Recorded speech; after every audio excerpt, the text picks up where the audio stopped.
Hey, how you doing? Welcome to Point and Click Puzzle Games with myself, Angela McCall, the YouTube channel that teaches children and adults how to publish and build their own mobile app games using the Lua programming language and the Solar 2D game engine. Now, if you've never been here before, please be really sweet and hit the subscribe button. It's a little win for me in this channel. Everything I produce at the moment is done out of passion and love for my craft. Nothing in this world at this moment in time is monetized. And should you like today's video, please be really sweet and buy me a coffee, because without coffee, nothing on this channel would exist. Okay, so what are we going to be talking about today? In today's video, we're going to be learning how to use Git, which is a piece of software that you install on your computer to help you track and monitor changes and development stages in your projects, as well as GitHub, which is a cloud-based storage system that also helps you control the different versions of your projects. Now, in order to do this, I have created a tutorial on my blog website, which we're going to be working through because it helps focus you on everything that we're going to learn today, because what we're learning is all stuff that goes on out of sight in the background of the computer, and we just use command prompts and code to basically tell Git how to save and track and monitor our projects and the development stages that we work through. So there's not a lot visually that we actually get to see. So I've got the tutorial here to be able to help you understand what is going on, because I've got some diagrams and things that I've designed. So let's pretend that you've been working on a project for a wee while. You've got to that nice little sweet spot where everything is just working really nicely, and now you think to yourself would be a good time to make a save of your project in this moment in time, so your future developments, should they go wrong, you can roll back and pick up where you left off from today.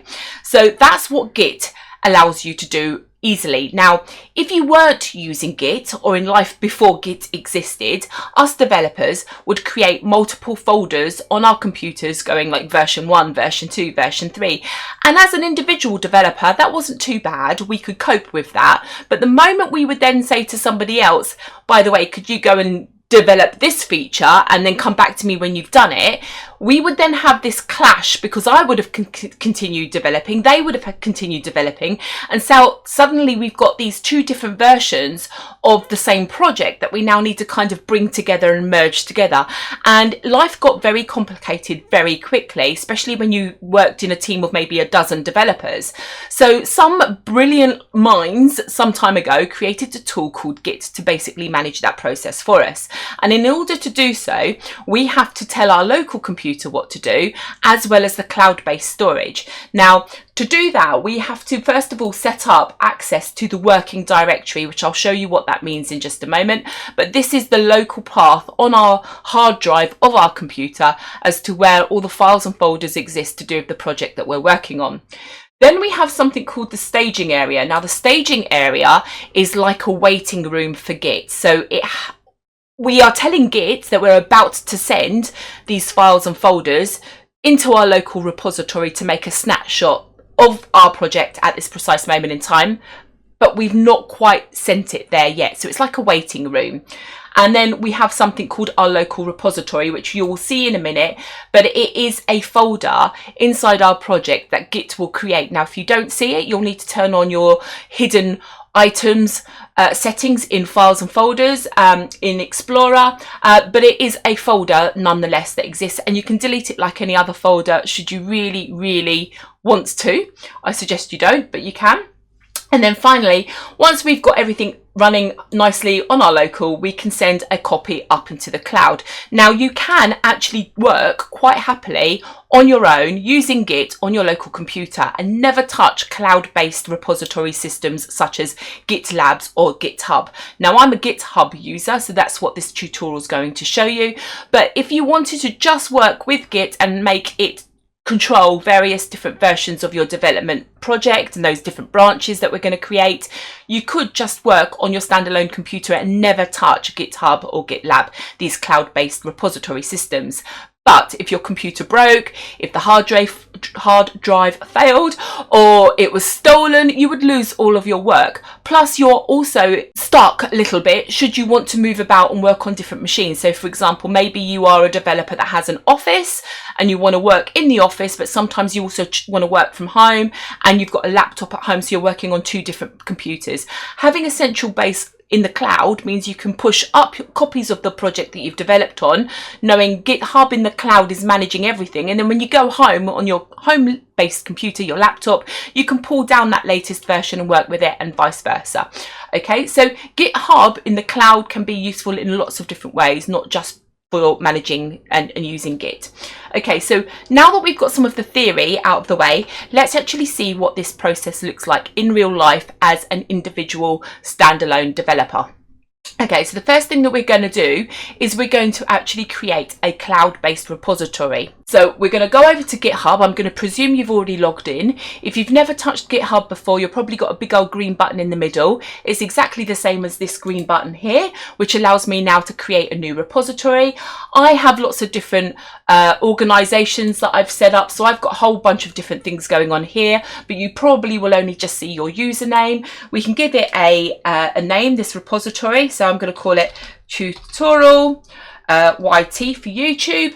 It gives me a little green. Yes, that name is, you know, unique. There is nothing else like it. So it's a bit like a car number plate. It's unique to this project, and we can give it a description if we want to, which is all great.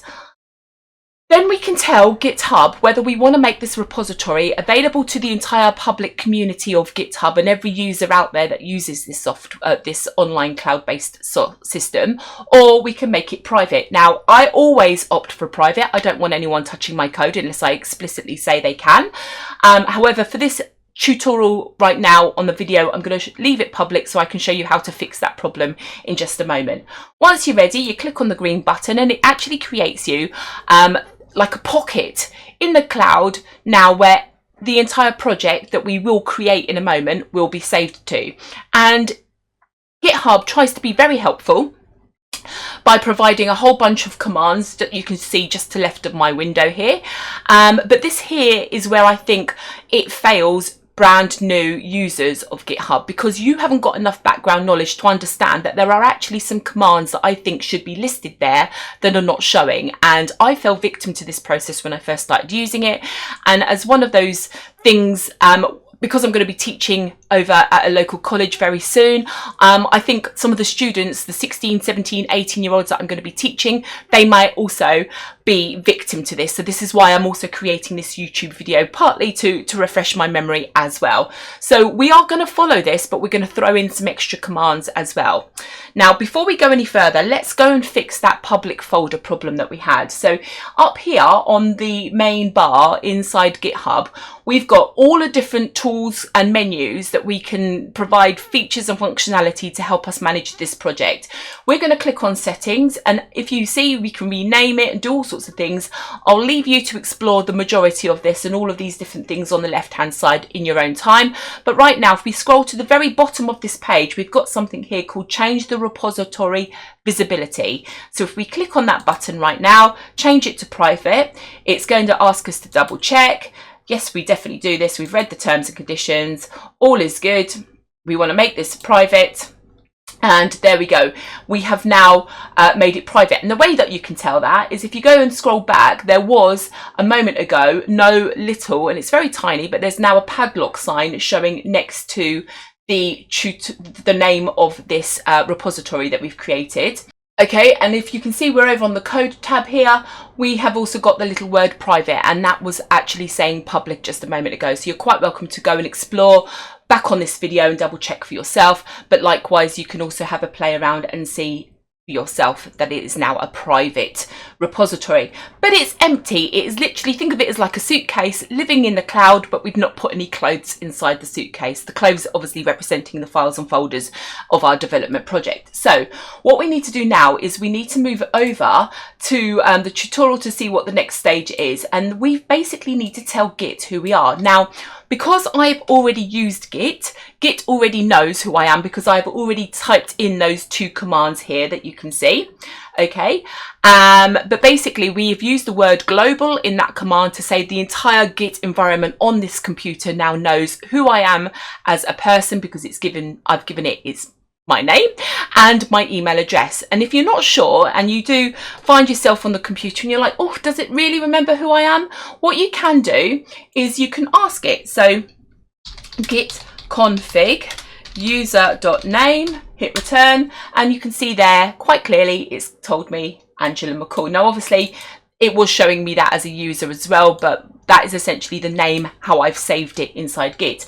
And likewise, if we push up on the arrow and type in email, hit return, there's the email address that I have stored as well. So I now know that Git is happy with me as a user. And don't forget, if there was other people in my team, it needs to know who I am so it can track my changes in the project versus another person. And without being able to tell it who we are, it's going to see everything from everyone and really get into a muddle. So it makes common sense and logical sense to tell Git who we are as a user. Now we need to create a local repository, and in order to do that we actually need to have a project going on. We're going to create a new project, test, okay, hit OK. Right, and as you saw very quickly in the background there, Solar 2D was very clever and opened up the Windows Explorer with all the files and folders relevant to the app called test, with the Lua files that we need. It's also showing them, if I minimize this screen, you can see over here on the top half of the screen the main.lua file, which is that file there. It's now opened it, and you can also see up here in the left hand corner the files and folders for this project as well. Okay, so the first thing that we need to do is now initialize a repository on our local computer. So git init is the command. So we're literally giving Git an instruction. So I'm going to right click git init, and if you just notice here, we are now in the Corona projects folder. You can see the path in the Window Explorer there. It knows that we're in the correct location, so we're going to do git init. And if you look very carefully, I don't know if you saw that, but a Git folder now exists in the space of our app on our working directory. Now if you don't see that, click on view, show hide, and then hidden items. Okay, so that's how I can see it. And if you see it is slightly grayed out or faded, that's to sort of represent the fact that it's actually a hidden folder that is being displayed for us to see. So if you can see here, Git's also referred back to us and given us some feedback. It's initialized an empty Git repository even, and it's telling us where to find it on our computer's hard drive, which is the same path right there. So we're all good, and now Git and all the various different branches and commands that we create are now going to live on our local computer. And as I said before, if that's all we ever want to do as a tool, we can fully work now with Git as a version control piece of software using our local repository. But we don't want to do that. We want to also use the cloud GitHub and create a copy of our project up there for safekeeping. Now GitHub refers to the very main working directory, that, you know, the creme de la creme version of our project as main.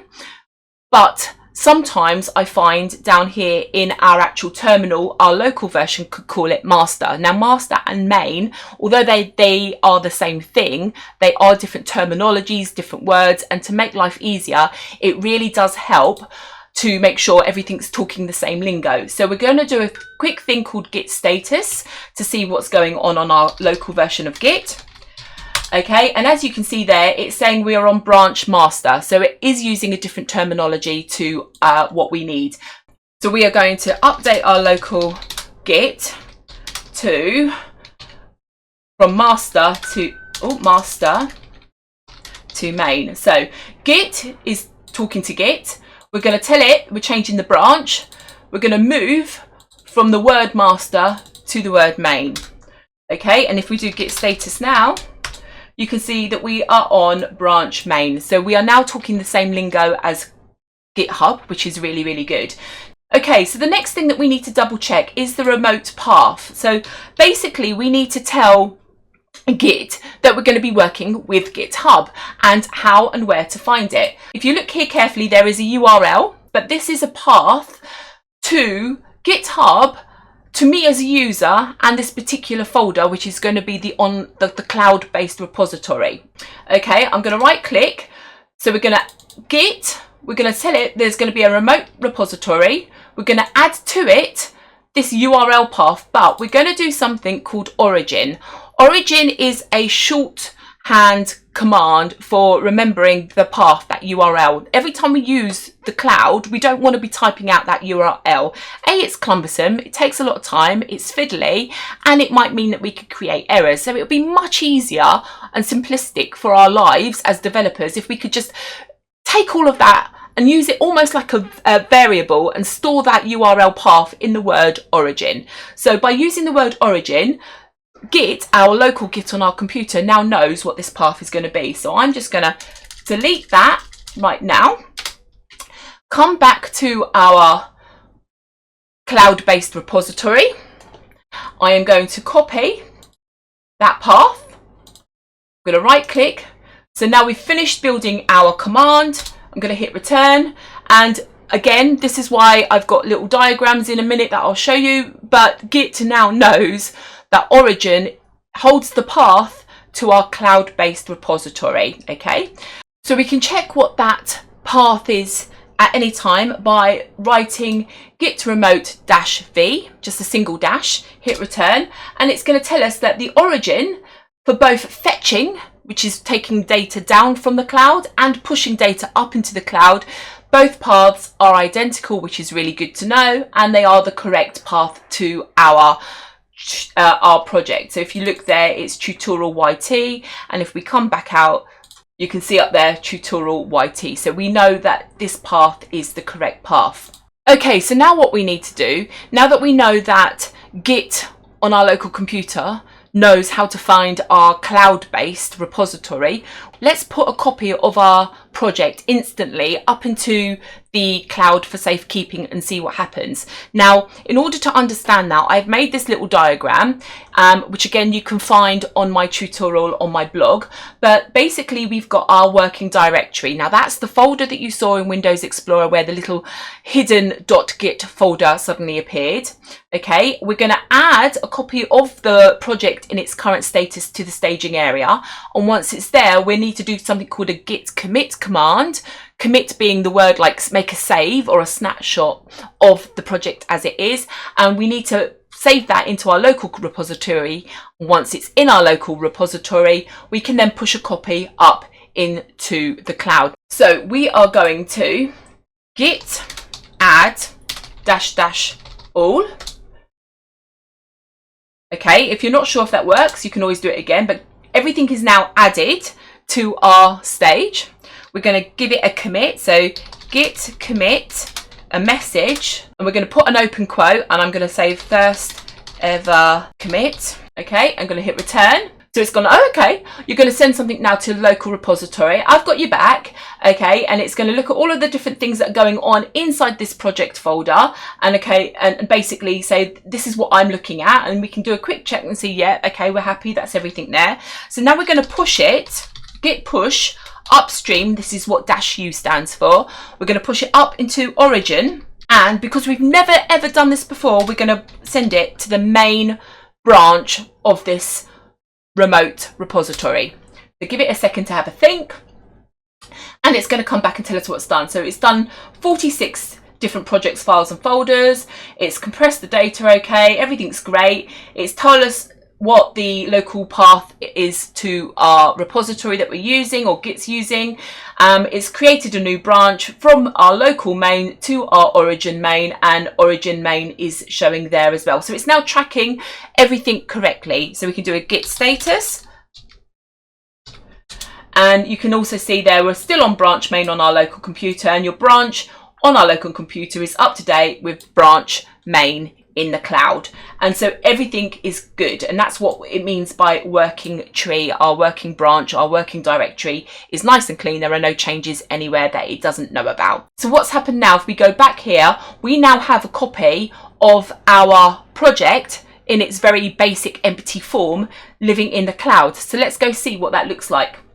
So if we go over to Git and we refresh this screen since we last visited, it's now going to change to show us those files and folders and that we're on branch main and that there is one branch existing. Okay, so let's say that this is like our project and it's just exactly as we want it, but now we need to go and develop something new.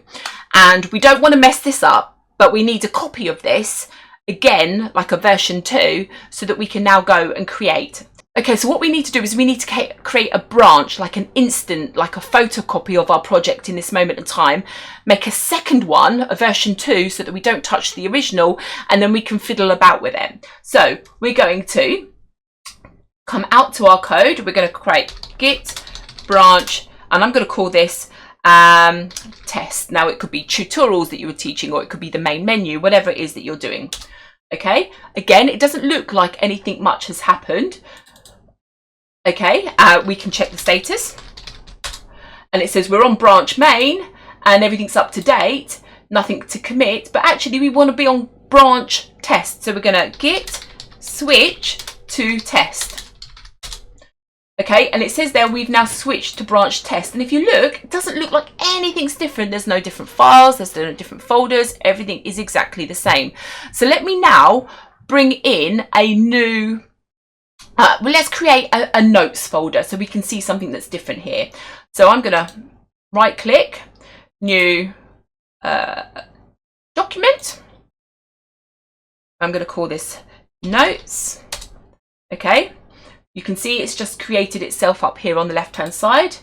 And we're going to open up the notes, I'll slide down, and it's empty. So this is my notes to myself for tracking what I have to do. Okay, so I can leave myself little instructions now for future versions of myself when I need to come back, especially if I'm going away for the weekend and I can't remember what I'm going to be doing on Monday. I can leave myself some notes. So I'm going to hit save. So that little dot there means it's unsaved and now it's disappeared, but it now means that we've now got an extra file. So our branch test has this file called notes.txt, but main branch doesn't. Okay, so now let's make a commit to this. So we're going to add, so I'm just going to add all to make it simple, but I could have just added that one file. So git add all, git commit message, open, added a notes.txt file to project. Hit return. Okay, so you can see there that it's got one file and one insertion. So we now need to push this up into the cloud to the GitHub. The cloud-based remote repository is familiar. So we now need to push this up into the cloud. So we're going to type git push upstream to origin test, because it's going to the branch test. Now, if branch test doesn't exist, as GitHub receives in this instruction, it will create that repository, a new branch up in the cloud for us. So I'm going to hit return, give it a second to think about it. Then it's going to report back telling us that it's done. And if you can see here, it's now saying that it's a new branch. We're going from local test to the remote test. Branch test set up to track origin test, and everything is good. So let's go and see what that looks like out in the cloud. If I come back here, we've got one branch, we're on main. It's now telling us it's already updated there, but let's just do a quick refresh. Okay, and we've now got two branches. Again, it's done a 20 odd seconds ago. Let's go to our branch view. We can see our main default branch, the branch that we're on at the moment, and the active branch that we're using. So if we click in here, we can see that notes file with my little comment. And if we go back to main, you can see that it doesn't have that notes text file. So let's just imagine now that we've been working really hard for days and days and days on our branch called test, and we're finally happy with it. And we're thinking, actually, before we go any further, it's about time that we now get our main branch to update with our project development at this precise moment in time. So how do we do that? So the first thing that we need to do is we need to, before we can merge our test branch into our main branch, we need to make sure that main on our local computer and the branch main on our remote repository are talking the same, they're identical, because otherwise that will cause a whole bunch of errors and confusions in its own right. So what we're going to do here is we'll go to our working directory. We are first of all going to check out a copy of main from our local repository. So that checkout is a little bit different to switching. So when you switch, you just move from branch to branch, but when you check out, you're actually telling Git to not just move and look at a different branch, you're actually just making sure that all the files that we're looking at are the latest versions. But that's why it's a bit more in depth of a switch. So we're going to check out from our local repository all the files and folders inside main to make it our working directory. Then when we've done that, we are going to pull down a copy of main from the cloud-based repository with GitHub to make sure that the two are also identical. Once we're happy that local main and remote repository main are one of the same thing, we can then merge our test branch into our working directory, and then when everything is happy, we just update back into the cloud. So that's what's going to happen now. Now, this information is available here, and again for you to follow. So we're going to flick back from this and basically do what it says. So we've got to go to our code. We're going to clear the screen, make it nice and easy for you. In fact, let's just check what status we're on. So we are on branch test. So git checkout main. So we're going to switch to main. So you can see that we've switched to branch main, but Git has also just made a quick check in the background that all the files and folders showing in main now are correct. And if you look in my file and folders window here, there is no notes. Okay, so this is what I mean earlier on in the video, but this directory will change based on which branch we are looking at. Okay, and just to prove that, let's quickly switch git switch to test, and this will update. There's our notes. So the working directory changes based on which folder we're working on, or which branch I should say. So git checkout main. So we're going back to main, and in our Git repository, it's now telling us we've got the correct files.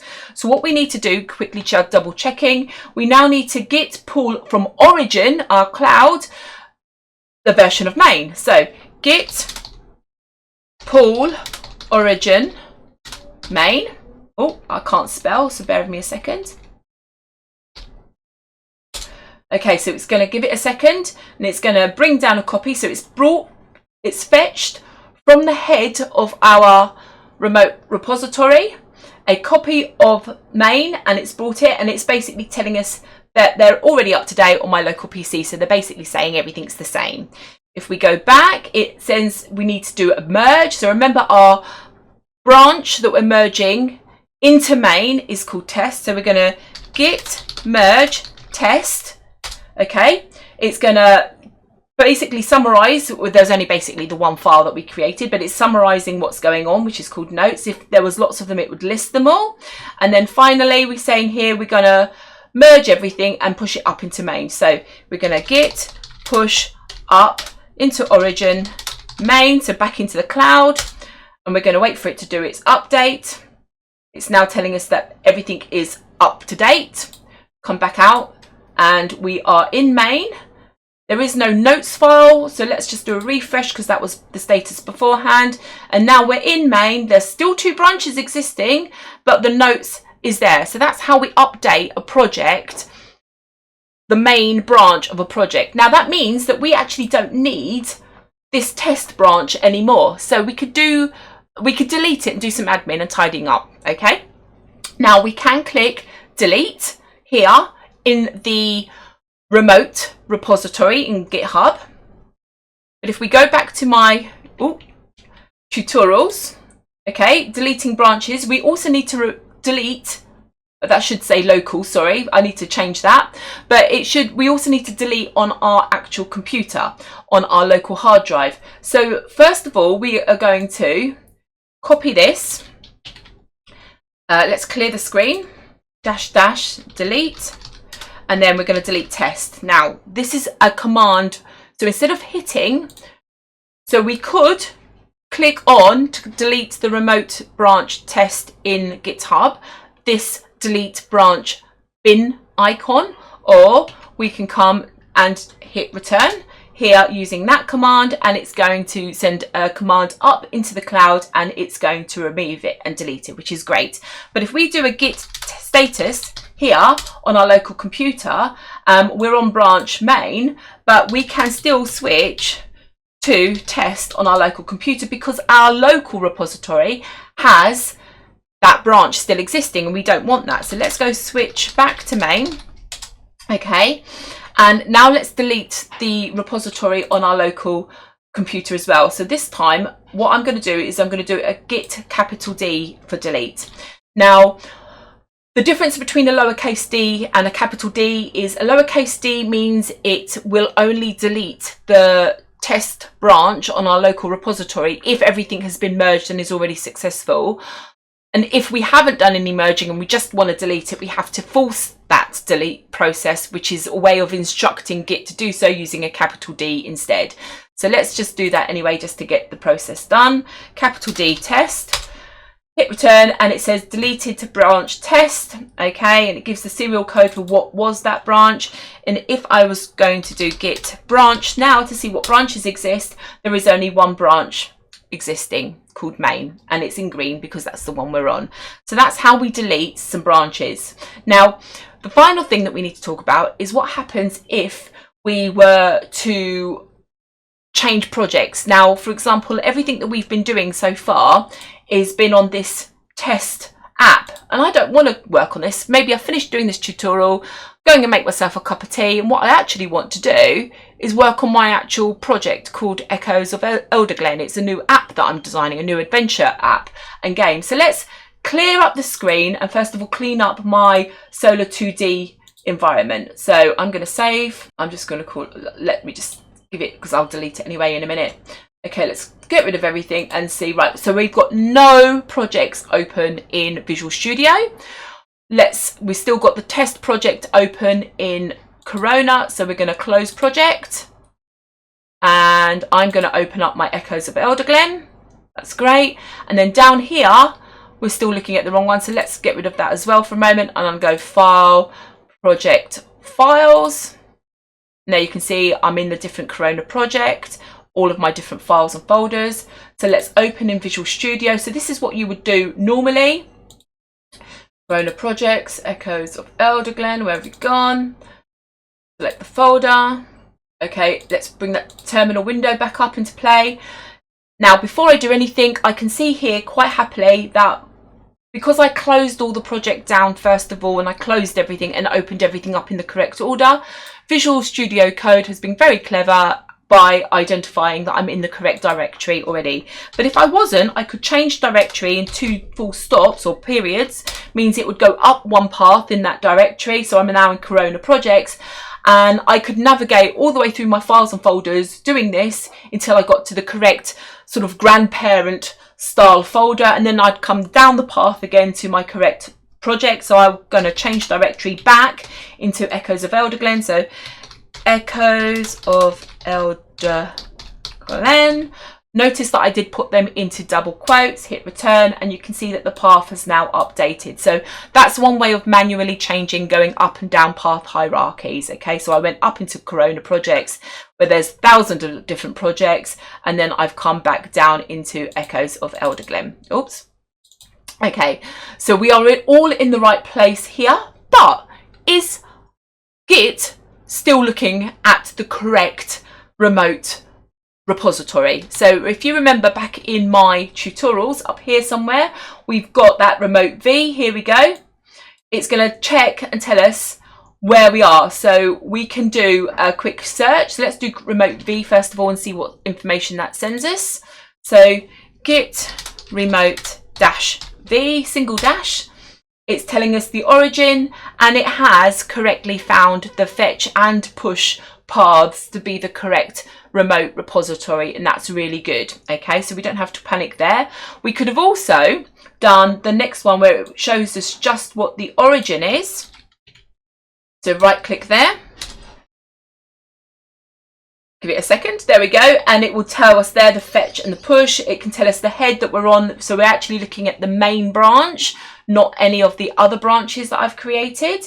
and it's just giving us a summary of what's going on. So this is a really useful command as well. And then finally, we had, and I don't think this is going to need to be done right now, but we can actually prune origin. So if you imagine every time we tell Git to look at the different branches in our remote, it kind of creates a invisible reference, like a bridge of communication between our local PC and our old PC. And even if we've deleted the branches up in the remote and we've deleted the branches down in our local repositories, that bridge of communication, that reference, could also still exist. So if we now type git remote prune origin, git remote prune origin, it's basically going to say, have a look around and see if there's any references that exist that don't actually connect to anything. And it hasn't reported anything, so there isn't any. So my actual working environment is all nice and tidy with regards to this particular project at the moment. So there was nothing to be pruned. But if there was, it would have reported that things had been pruned, and it would have named previous branches that have already been deleted and where it's pruned them from. So that's all good as well. So that was another little code that's worth knowing as well. And then last of all, we've got what happens if we are working across different machines. Okay, so if you look here, I've got a workflow to summarize. So every time you finish working on your computer, so let's say I'm in the office right now, okay, and I'm finished work for the day and I'm about to go home, I need to push, add all, commit and push my entire project in this precise moment in time up into the cloud. When I get to my laptop at home and I'm sitting in bed with my laptop on my lap and I want to do some quick updates because I've just remembered there's something I needed to do, or that moment of, that's what was wrong in my code and I need to go fix it while, you know, the moment and the inspiration's there, I need to go to my laptop and I need to pull down that latest version of my project that I saved a couple of hours ago in the office. Then I can do whatever it is that I need to do, and then I git add, commit and push back up to the cloud. And then when I go back to my computer tomorrow at the office, I can then pull down again. So it's just another way of saving, and that just kind of summarizes using a git pull command. So it's very simple. Okay, so let's have a quick look now. Let's see if we can do a git pull. I don't need to name anything or do anything else. If you saw in the window there, everything has just refreshed. You can see it working through, and it's telling me nicely that I was already up to date, so I didn't need to worry there, but otherwise it would have reported what it's basically updated. You got the gist now by using this enough. So that is essentially how we use Git on our local computer, keeping copies of it up in our remote repository. If at any time you are stuck and confused and not sure, as soon as this video goes live on YouTube, this tutorial on my website will also go live as well. You can find it, or you will be able to find it, inside the app design section on my website, which is where there's some of the others. Obviously it's not public at the moment, but there is basically a summary of all of the different commands we've spoken about today, why we need to use them, little screenshots of what's going on. So if you enjoyed today's video, please be really sweet. You can go buy me a coffee, and if that's not good enough, please just hit the subscribe button, and that's a little win for me. So thank you very much for watching. I know it's been a complicated one. I hope you stuck with me, and I'll see you on another video real soon. Take care. Bye bye.